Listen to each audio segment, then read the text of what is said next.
So welcome to the 4th out of 7 talks on introducing Buddhism hosted by the Buddhist Society.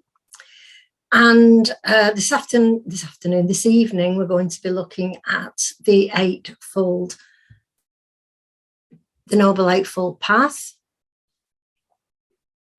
And as before, as we've done on the last 2 occasions, I think, we're just going to take a few minutes to arrive, not just physically, but mentally, emotionally, onto the activity that we're doing now.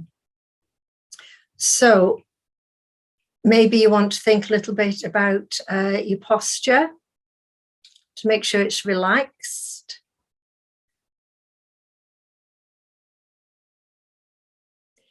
And feel the weight of your body. Now, these are physical sensations. They're not a thinking about. They're a contact with the body.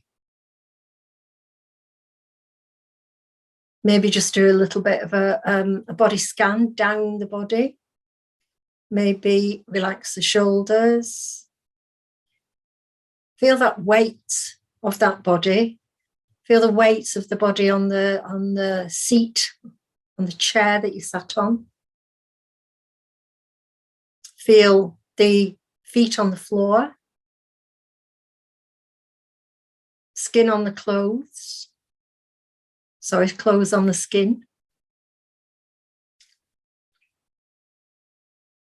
So actually physically feel them. And then take some deep breaths and feel the breath, feel the breathing in the body.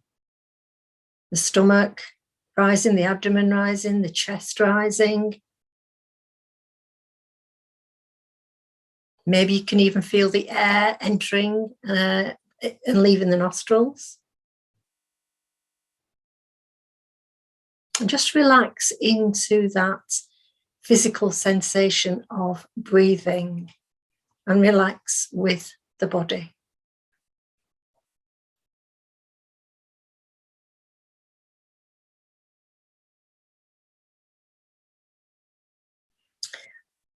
Okay, and for your homework this week, I will say it again at the end, but we're going to extend this for you at home. This being with the breath, but I will talk about that later. Well, before I screen share, and I can see people much easier, I can see more of you and those with your camera on. Can I have a show of hands again? Who are doing the sitting in the armchair and sitting with awareness? Oh, brilliant, we've increased it.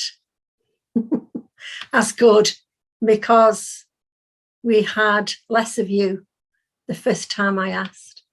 So that's good to know. Okay, well, I want to share my screen. It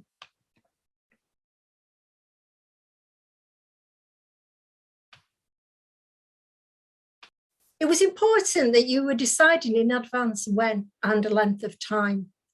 And when we extend this for next week, they could be the same instructions.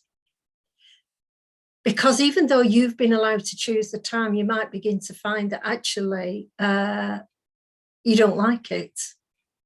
When we become to feel constrained by things, we might start off with all good intentions, but what we are looking for is that awareness of maybe some irritation or some restlessness with it. And the fact that you're not allowed to have any distractions, you might find that you are aware that you are entertaining yourself with your thoughts, or even frightening yourself with your thoughts, where you were beginning to worry about this, that, and the other, maybe get a bit stressed about this, that, and the other.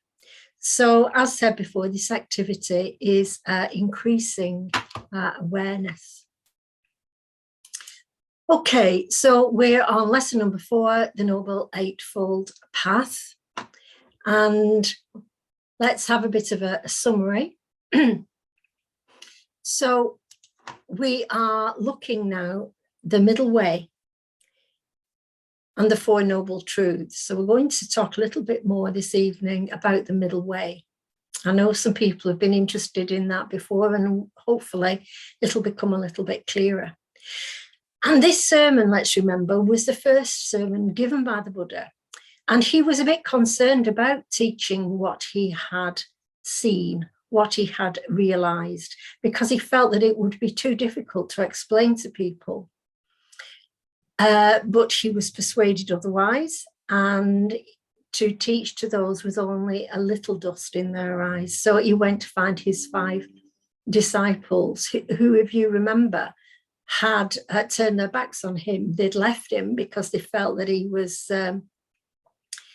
being too soft and giving in, because he'd actually started to eat and bathe and sleep. And remind ourselves that the Buddha was asking us, with the 3 signs of being and the 5 skandhas, to look at this sense of mine, me, I, as something separate and permanent. And we've had a look, haven't we, at thoroughly into what dukkha is, or stress, or suffering. And if you remember, we can sum this up. Not to have what is liked is dukkha. To have what is not liked is dukkha. To part from what is liked is dukkha. To be together with what is not liked is dukkha. So next time you're feeling either stressed, a little bit or a lot, or upset, have a look at what is it that you want or don't want, what is wanted or not wanted. It can be something very small, or it could be something much bigger. It could be something, if you're quiet, it's like sitting in the chair, when more things come to you, it might be something you hadn't even realized that you wanted or didn't want. So remember the 3rd noble truth, because we're going on to the 4th one tonight. This, O monks, is the truth of the cessation of suffering. It is the utter cessation of that craving, the withdrawing from it, the renouncing of it, the rejection of it, liberation from it, and non-attachment to it. So it's looking at what we want, what we don't want, what we like, what we don't like, and actually seeing them. And it's that cessation that will only come through awareness. It will not come through gritting your teeth and deciding I don't want something, because actually that's just more of the same. Dharmapada verse 58. I hope you have noticed that every week we've had at least one Dharmapada verse, if not more. We've got 2 this evening. And the Dharmapada, they are lovely verses to work with. As I said right at the very beginning, different translations. They've all got the pluses and minuses. So the wise walk on, clinging to nothing. They are neither elated by happiness nor cast down by sorrow. Just as a smith refines silver, so the wise man rids himself gradually of all his faults. Perhaps the word rids we need to be careful with, because we're not actually ridding ourselves of anything in that sense. It's not an I getting rid of something, so be careful there. But gradually, we're working with this gradually. Clinging, we become more aware of what is this clinging that the Buddha talks about. the end of last week, I told the story of Kisa Gosame, whose baby, only child, had died, and she wouldn't put the baby down. But that wasn't just a story about someone who'd been bereaved. It's can be the same with any upset or worry or problem, big or small, where we keep on talking about it to ourselves, complaining to other people about it, and can't see an alternative view, even when others might say something to us. So now, again, the three fires, I think we've referred to these every week, and next week we're going to talk a lot about the three fires. But just to remember that wanting and not wanting, this generates the three poisons, the three root poisons, which are at the root of all the greed, all the hatred, all the ignorance.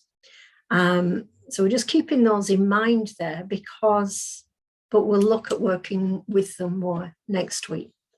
So this is the slide I finished with last week, and it's the fourth noble truth, the treatment or the cure for suffering, for dukkha. And I said to you that we may see them as a list of 8 things, but more usually we will see them as a wheel. And the Buddha himself was very clear that these 8, each one does not stand alone. They are all interconnected. They influence each other. And so with the wheel, if one of the spokes of the wheel was damaged or broken, it would weaken the wheel. And all those 8 spokes all come together there at the hub. So it's very important you bear that in mind and appreciate that every single one of them has equal weighting. So why is it called the Noble Eightfold Path? Well, noble here, the use of noble, a noble man or a woman is not a duke or a duchess or a landed gentry, but noble by body, speech and thought. The best of a human being, with all the virtues that we would put to describe the best of a human being. And it's the middle way, because when we work with each of these, we are looking at how perspective influences our body, speech, actions, and thought. And as over time, this is a long-term practice working with the Noble Eightfold Path. We deepen, so we go closer to that hub.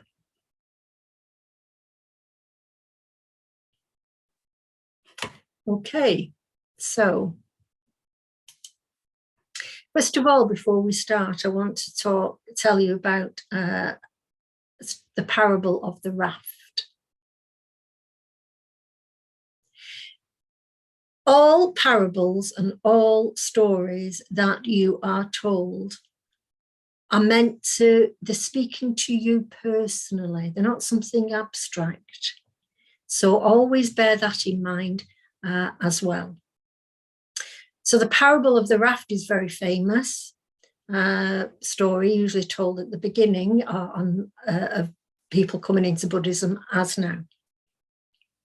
So a man is on a journey, and he comes to a vast stretch of water, and the shore side that he is on is dangerous, but the other side is safe and without danger. Unfortunately, there's no bridge and there's no ferry. So the man says to himself, "This sea of water is vast, and the shore on this side is full of danger, but on the other shore it's safe and without danger. It would be good, therefore, if I would gather wood, branches and leaves to make a raft. And so the man gathers wood, branches and leaves, and he constructs himself a raft. And with the help of that raft, he crosses the water. But what happens when he gets to the other side?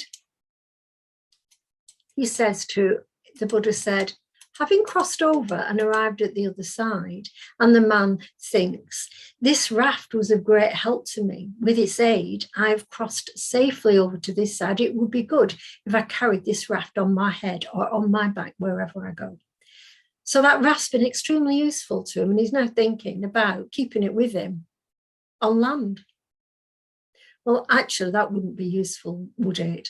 And the Buddha said, what do you think, O monks, if he acted in this way, would that man be acting properly with regard to the raft? No, sir, they replied. So the Buddha asks, what then, how would he be acting properly with regard to the raft? Having crossed over and gone to the other side, suppose the man should think, this raft was a great help to me. With its aid, I have crossed safely over to the side. It would be good if I beached this raft on the shore and moored it and left it there. Well, that would be the most sensible thing to do with the raft. Now he's used it. It's no use to him on the land. And what is the Buddha pointing to here? He says, in the same manner, O monks, I've taught a doctrine similar to a raft. It is for crossing over and not for carrying. Well, that seems a strange thing to say, because he's actually asking us there to give up attachments even to his teachings. So, why? And that is because the Buddha did not want us to make rules and dogma from the teachings. They are there to be used appropriately in the context. Teachings are like a map. So if I'm going on a hike and I take a map with me, an OS map, the map is helpful, but it's not the ground, it's not the terrain. And there might be things in the way that are not on the map, and I have to accommodate that. So the map is a guide, but it's not the actual reality. And so the Buddha wanted us to make it clear with the teachings that it might be helpful in one situation and not in another. Also, the teachings are on two levels. We have got the absolute truth, what's called the absolute truth, and what's called the relative or conventional truth. And these operate in all the Buddha's teachings, these two truths. So the absolute truth is beyond our understanding, but it's the true nature of everything. And the relative is more of our everyday living. And actually, obviously, they're not really separate. But it can feel very separate to us sometimes, but we have to be aware that there is a relative truth that might not be quite the truth, but is still useful to us. For example, even though the Buddha said there's no permanent solid I, we still talk about the I, the pronoun. We use the pronoun, and I might use the pronoun you and him, or the useful terms to use. And we're not going to drop them. That would be rather foolish. For me, I liken this to teaching atomic theory in a school, say at GCSE level, or perhaps even slightly younger. The model of the atom that's taught at that level is useful, relatively simple to understand, but not quite the truth. And then if you went to do A-level physics, they would change that model. And then if you went on to become a particle physicist, then you'd be working with a completely different model. That doesn't mean that the first one was wrong to have been taught it. It was helpful for the level that you're at. So it's important that we view the teachings like that and not actually cling to them as I said, like a rule or a doctrine. Okay. Here's a lotus flower, which is often used as a symbol in Buddhism. In fact, the Buddhist Society has a lotus flower as the logo. And they are very beautiful flowers that they grow out of the mud. And that mud is symbolic of our turmoil and confusion that flowers into something greater. And Buddhism is asking us, as other religions do, to develop equally the two noble qualities of wisdom and compassion. Wisdom is the intellectual side, and compassion is a qualities of the heart. So the lotus is in the mud, but not of it. So we are in the world, but not of it. And Walpola Rahula, the author of What the Buddha Taught, describes why it's so important to develop wisdom, the mental side and the emotional side together, because he said, if you develop the emotional over the intellect, you become a warm-hearted fool. You haven't got the wisdom. You feel compassion for people, but you haven't got the wisdom, a warm-hearted fool. And then he said, if you develop the intellectual over the compassion, you become a hard-hearted intellectual. So I found that, the first time I heard that, I found that very interesting, because I can be aware, even now, obviously, that I can fall into one of those two situations, and that awareness helps me to have a look, a little closer look. So let's just have a look. It's easier to see them written here for you than it is on this copy here.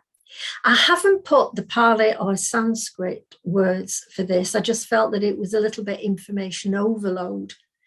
However, as we're going along, it will become apparent to you that, slightly different wording is used depending on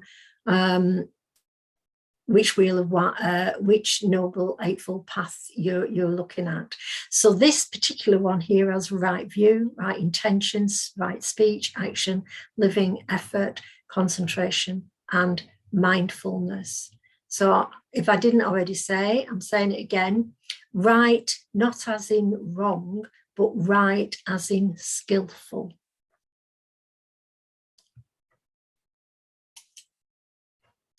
But before we carry on, I want to tell you another important, well-known story. And this is explaining a little bit more about the middle way. And this is about a bhikkhu called Sona, a monk called Sona. And remind you again, the teaching stories are pointing to you, to us, to our hearts. They're not something abstract. They're not just nice little stories before you go to bed. They're actually telling you a message. And the middle way, if you remember, the Buddha realized that a life of luxury wasn't an antidote to dukkha, and certainly not depriving himself wasn't either. He was more likely to die than get to his goal. So Sona was a bhikkhu who in lay life had been from a wealthy family, and he was an accomplished musician. He was an accomplished lute player, and he was very, very strenuous in his efforts, in his meditation efforts, and he had been meditating on his own in seclusion at length. And he'd been doing a lot of walking meditation. And he had ended up with his feet had become blistered, and the skin had split, and his feet were bleeding and very uncomfortable. And also, he just didn't feel very happy. He was very disappointed. And he actually began to think, I'm wasting my time. I think I would be better going back to lay life and enjoying the comforts that I had in lay life, and perhaps just helping by charitable means rather than being a bhikkhu. And the Buddha heard about this, and he came to see Sona, and he said to Sona, I've heard that you're not getting good results from your practice of mindfulness, that's meditation, and want to return to the lay life. Suppose I explain why you did not get good results. Would you stay on as a monk and try again? And Sona replied, yes, I would, Lord. So remembering that he was a lute player, a musician, and the Buddha, as he did with Kisa Gotama, the woman who'd lost the baby, he chose ways to explain that would be relevant to them. And he said to Sona, you were a musician and you used to play the lute. Tell me, did you produce good music when the lute string was well tuned, neither too tight nor too loose? I was able to produce good music, said Sona. What happened when the strings were too tightly wound up? I couldn't produce any music, Lord, said Sona. And what happens when the strings are too slack? I could not produce any music, Lord, replied Sona. And then the Buddha said, do you now see why you did not experience the happiness of renouncing worldly craving? You've been straining too hard in your meditation. Do it in a relaxed way, but without being slack. Try it again and you will experience the good results. So not just talking about meditation, we're talking about the Noble Eightfold Path, all the practices on the Noble Eightfold Path, that I take hold of this, and I, by an act of will, going to crack all these links on the Noble Eightfold Path. And actually, I'm going to get fed up because I probably won't get the results that I want. This is an I-based intention.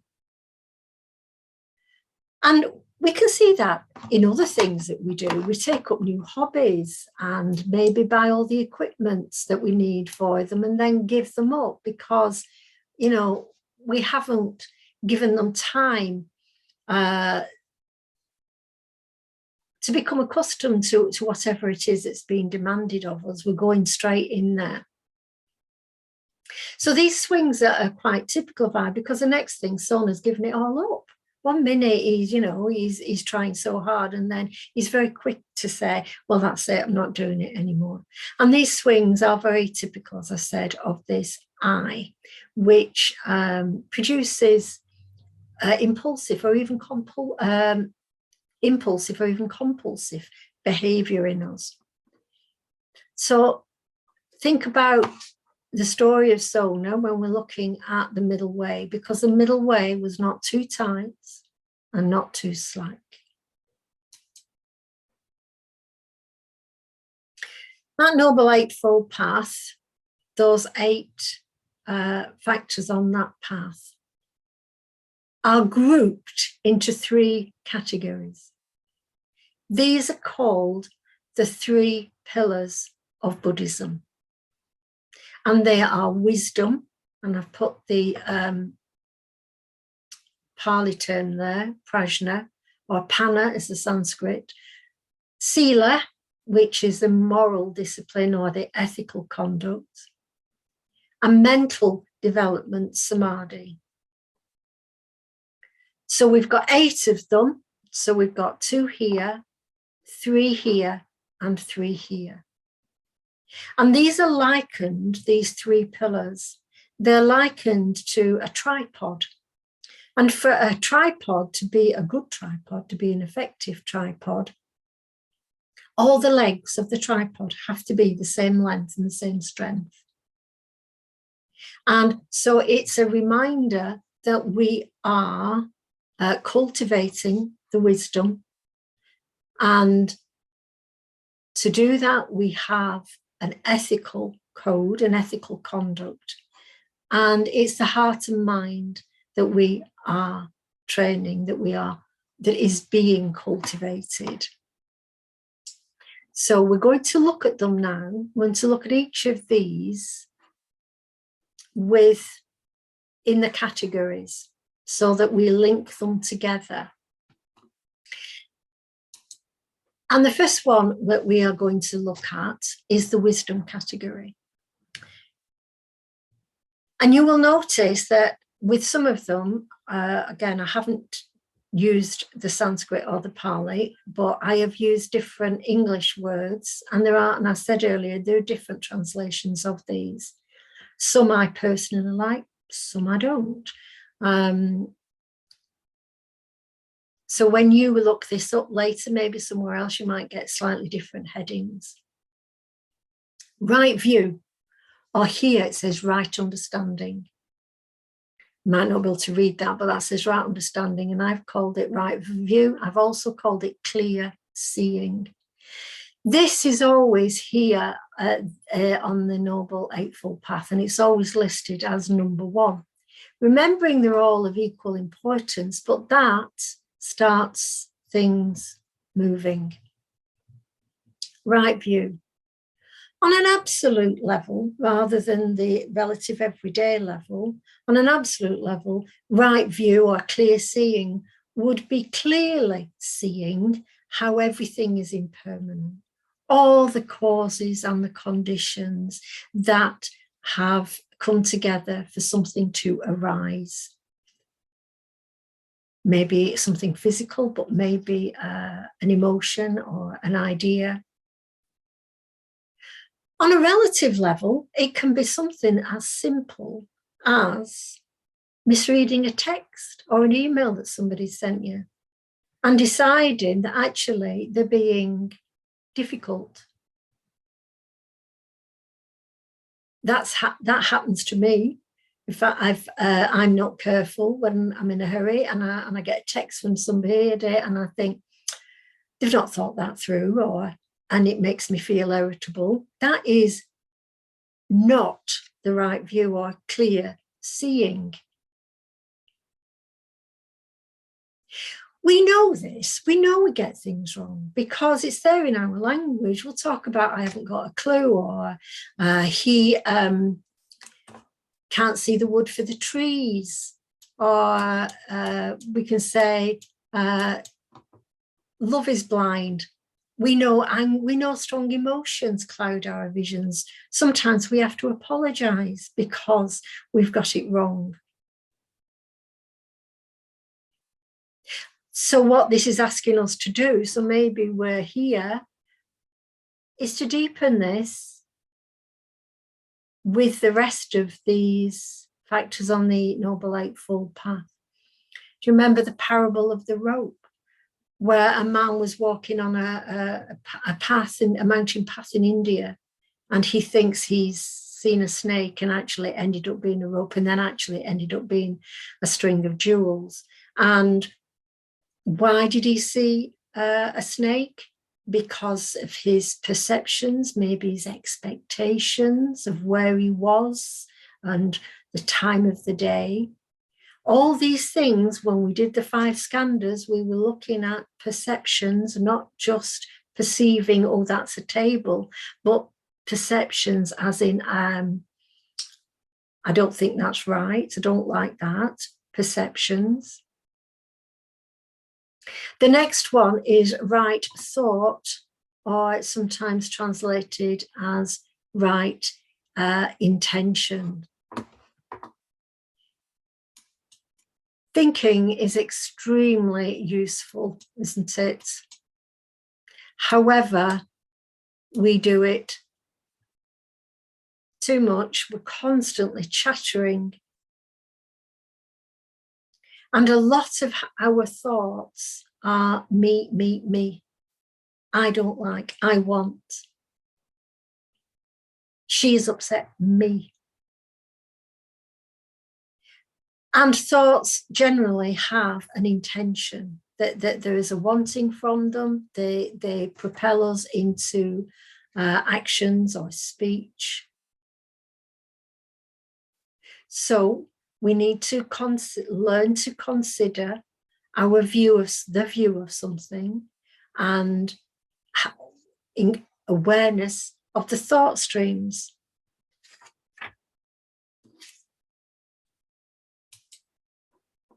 Before we go on to the next three, which is the ethical side, let's just say something about Buddhism and ethics.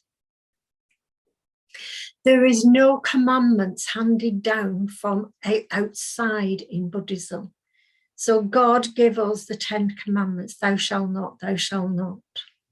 There is no commandments given externally in Buddhism. That does not mean that there is no moral code.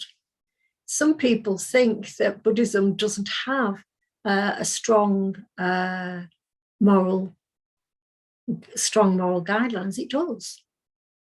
However, they are guidelines to be used appropriately for the situation. It can be problematic when a moral discipline is imposed from outside. If you don't have ownership of it, it makes you hide what you've done, not only from others, but from yourself. Where if you are asked to consider some guidelines and look at them for yourself and the situations that you are in. So it's an attitude, isn't it? So it's not rules imposed from you. It's something that we are using our wisdom and understanding about. And so in Buddhism, we have 5 precepts. More for ordained people, but for lay people, there are 5 precepts. So let us go back and have a look at the 3 that are the sila practice, the ethical practice. We have got right speech, right action, right living. And from the right action, we have the 5 precepts. Again, you'll see slightly different translations of them, but basically they are to refrain from causing harm, refrain from taking that which is not freely given, refrain from excessive sense pleasure, refrain from unskillful speech of all kinds, refrain from mind clouding, drink and drugs. So they are very open, aren't they, to be interpreted with wisdom to the situation that you are in. Let's just have a look at speech, for example. Unskillful speech of all kinds. Well, what is unskillful speech? Well, it would be telling lies. And immediately someone's going to come back at me and say, if I was hiding somebody for their own safety, then somebody else wanted them, would I have to tell the truth? Well, that would not be using it with wisdom. If there was a very good reason for skillful reasons to lie, then you would lie. There might be consequences of that lie. But generally speaking, truthful speech is obviously one. These are not peculiar to Buddhism, are they? These 5 precepts, they are what is decent human living. Gossip, idle gossip, slander. In fact, it's said in the teachings, if one cannot say something useful, one should keep noble silence. So next time you're invited to a dinner party and you can't think of anything useful to say and you sat there and didn't speak, you won't get invited again, will you? It's about what is appropriate speech. So light friendly chatter is appropriate. One has to use your own wisdom with, you have to be honest about it. Right action. The golden rule, it's there in other religions. Do unto others as you would have them do unto you. Right action. Respect other things. Right living, I'm looking at here. Right living is often translated on the wheel, you'll see it on a few wheels as right livelihood. I think increasingly it's now becoming to read right living, because livelihood to us just means the job that you do. And indeed the Buddha did make a list of occupations that he said were skillful and those that weren't. So if you want to have a look in the teachings, you will find that list. So one of them is don't be selling alcohol. So if you work in hospitality, don't be going and giving your job up. They have to be taken in the context of now and for you. But if you do have a job that could be cause harm in some way, then it would be up to you to look at with wisdom and see how you would minimize that.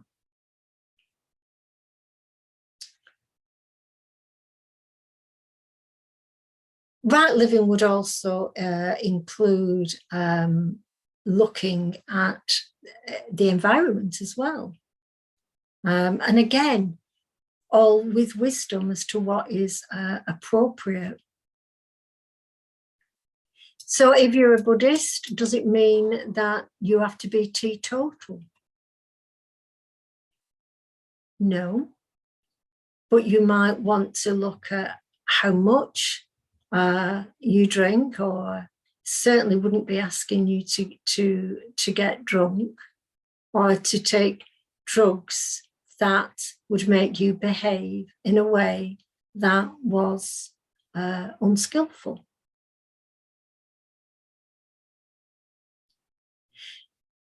There is a gratitude and appreciation of others, other people and objects in the ethical side. Refrain from causing harm. That is endless, isn't it? Just a sharp word might be causing harm. Or maybe a sharp word sometimes could be helpful to somebody. Killing often comes into that one as well. Refrain from killing, but do not kill. Could be talking about animals. Are you expected to be vegetarian? No. Because even plants are living things, aren't they? So again, it's all done with wisdom. And the wisdom is being cultivated in the Noble Eightfold Path. All other teachings come from this Noble Eightfold Path. There are thousands of teachings, but they're all basically coming from this. We just need them in different packaging sometimes. Oh, well, we do. Because we're so complex, we need things said to us in a different way. We need a different example. But this Noble Eightfold Path is what the Buddha said leads to tranquility, to calm, to nirvana. Dhammapada verse 183, cease to do harm, learn to do good, cleanse the heart. This is the teaching of all the Buddhas. It's interesting that, like the 5 precepts, they're worded negatively, aren't they? Cease to do harm, in the assumption that you will do harm. Because when we are operating from I, me, we can't help but do some harm. So cease to do harm, learn to do good, cleanse the heart. And we cleanse that with knowing it. Which brings us to the last three that come under the category mental development. This is Samadhi, mental development. Right effort, right concentration, right awareness, right attention. Now, I think of all of them, these might be a little bit more difficult to understand exactly what is meant for by them. So let's just spend a little bit more time here and break it down a little bit.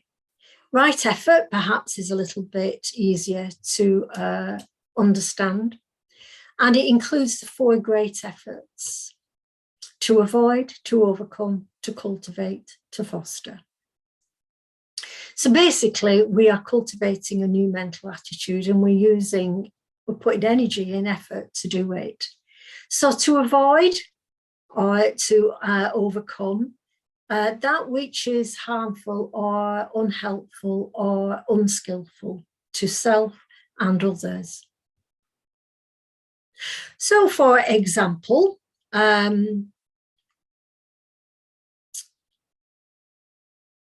if I feel annoyed with somebody, I haven't avoided it, I feel annoyed with them. I don't want to be feeding that. That would not be helpful. I would be using my energy to overcome it, to look at that irritation. We're cultivating more skillful states of heart and fostering them. So again, sense pleasures that were there in the 5 precepts. We might learn or begin to question whether we sleep too much or drink too much or eat too much or binge on Netflix too much or whatever it is, or read unhelpful novels or whatever. So we might choose to look at ways of avoiding those things or overcoming those habits. So we're trying to look at cultivating good habits and nurturing them, fostering them. So that's the 4 great efforts. And it's very difficult, very difficult. And there's times when you think that you'd like Sona, well, can't do this, I give it up. But like Sona, we look at it again and accept that we've fallen, and we pick ourselves up and we get back on with it. And to help us, part of that effort would be to read some Dharma books or listen to some Dharma talks, because they will help to remind us why we're doing what we're doing and inspire us. Perhaps to start to meet with people who are also interested in Buddhism as well, and trying to do the same kind of things. Right concentration or right meditation. I'm not too happy with the word concentration, which is a very common translation of Samadhi. That's because concentration, I think we use that word to mean like this kind of effort, real scrunching kind of effort. What it means to be at one with something. So as Zen Master said, when I sleep, I sleep. When I eat, I eat. Well, do you? When you're eating, are you reading? Are you talking to somebody? Got a picture here of somebody multitasking. It's a skill that we do have, but maybe we need sometimes to be able to focus on one thing that we are doing, to be at one with. And actually, Samadhi is quite profound. It can be a deep absorption. So we've done a little bit about focusing on the breath, staying with the breath.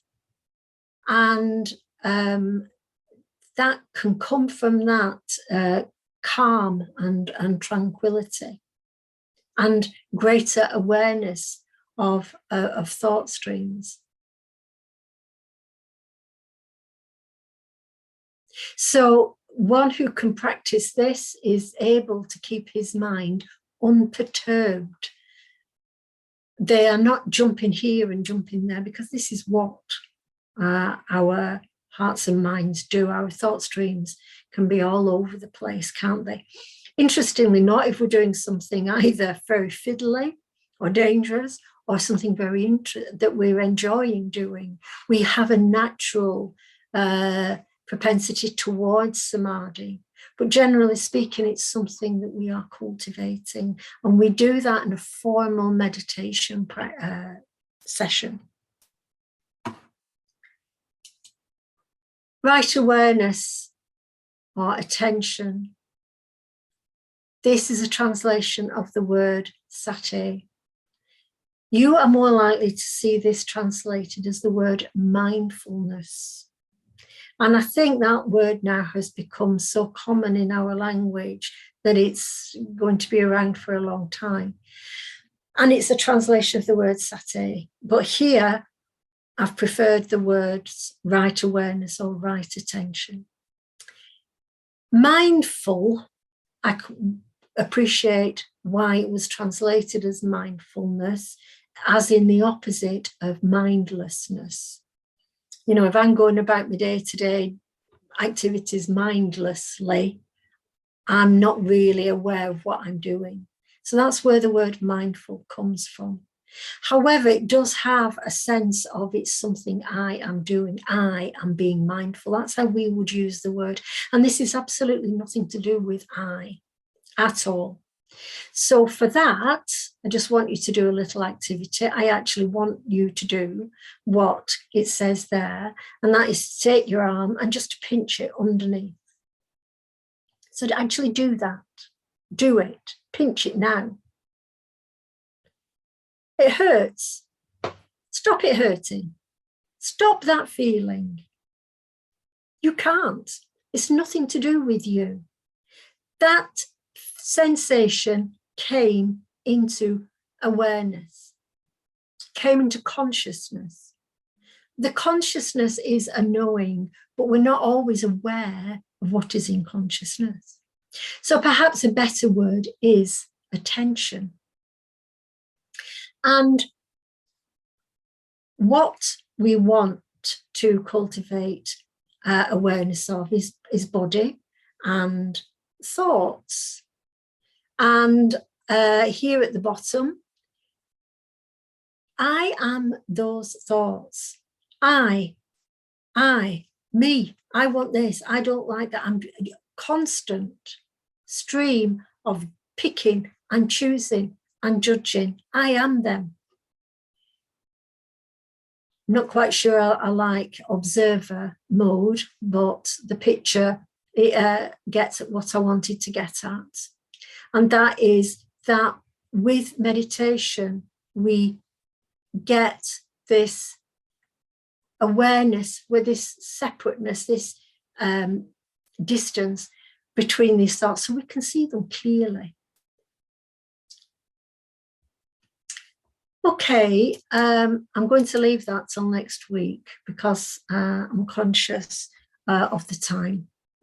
So for your homework, I don't know how you've been sitting in your armchair, but I'm now going to suggest that you sit, you change your posture a little bit, perhaps sit on more of a dining room chair rather than an armchair. Or if you're used to it, you know, you do yoga, or some of you I know will already meditate, you might want to sit on a cushion on the floor, cross-legged, or what's called seiza position, which is on your knees. And we're still looking at just 15 minutes. And again, we're giving attention to the body sensations. But this time, find that sensation of the breathing and try to stay with it. and not get all involved with the thinking. It's all nigh on impossible. You will fail, but that's absolutely fine, because what you are doing is developing that meditation muscle of being, it's the doing that matters, not the success rate of it. And the other little bit of homework I wanted to give you was speech and listening awareness. So take an opportunity over the week in a conversation with someone to really bring your attention to the person. Because most of the time, check out and see if I'm correct, somebody else is talking and we are actually chattering on in our heads about what they're saying. We either like it, we don't like it, or even we're chatting on about something else, not really listening to them. But pay particular attention, focus to listen to what they're saying. And be aware of any, in your own thought streams, any internal commentary, but you are not engaging with it. There's just that awareness of it. And perhaps be aware before you speak of when you want to speak. Is it your turn to speak? Okay, I'm going to stop there. And I'm going to leave the share.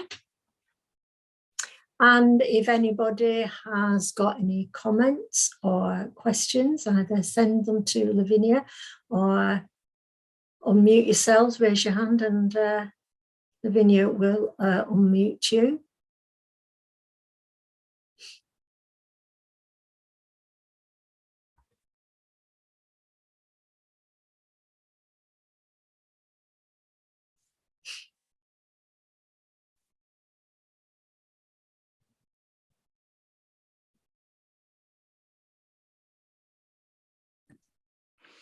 Hi, thank you for this. I've been building up this meditation practice as you've suggested, and I've been doing the lunchtime meditations on a Friday and a Monday, which I've really enjoyed. So that's been wonderful. I feel like there's been a barrier to trying to put a fixed time to things. So I'm almost answering my own question there. There's some hesitation and resistance to the discipline of it. I like to do it much more freely,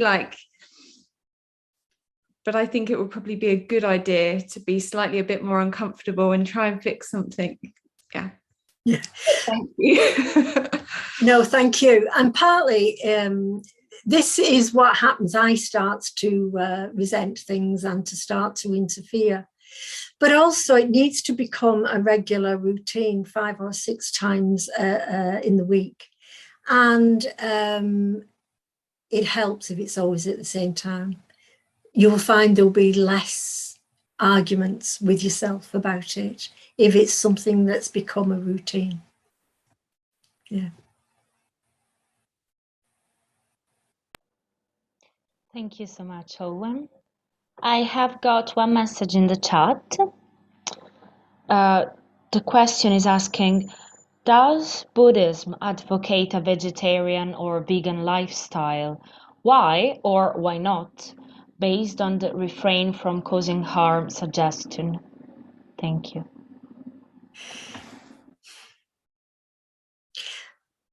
Sometimes when we have decided to be a vegetarian or a vegan, it becomes an I thing. I am a vegetarian. I can't eat this. I can't eat that. I don't eat meat. But if I go to someone's house and they've prepared meat, it doesn't happen often because people know I don't, but I would eat it.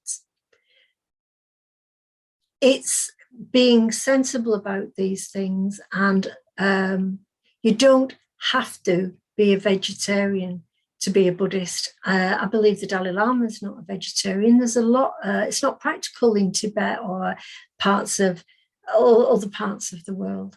So it's to look at why you're a vegetarian and how you use that being a vegetarian, how it influences you with other people.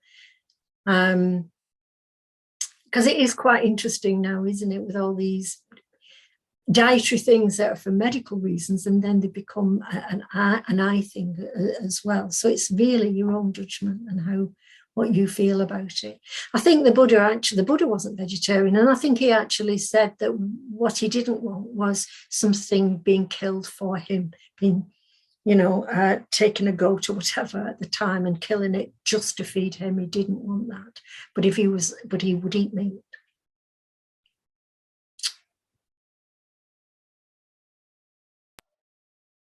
Thank you so much, Olwen. Have we got time for any more questions? A couple, yes, if there are some. Thank you. The next question is asking, you mentioned the teachings speak of particular skills to engage with that the Buddha spoke of. Is there a particular jobs that are encouraged? I would have to go back and look at them. Off the top of my head, I can't remember all the jobs. He does say these jobs are skillful, these jobs aren't. And he does list them. I think if you put it into a search, it would come up with something, or go into access to insight. But the kind of things, dealing in arms, for example, would not be a skillful job. Actually, slaughtering animals was not considered a skillful job. But I want us to be very careful here, because we have to put it within the context of our time and the context of what you particularly do. As I said, for example, serving alcohol. But you may well have a job in a bar, and that's not to say it's an unskillful job, is it? It would be if you were deliberately getting people drunk so that they were harming themselves. But actually, working in a bar, you are providing a service in that, it's a social need as well. So we have to be very, very careful. But yes, there are jobs that are advocated and those that aren't.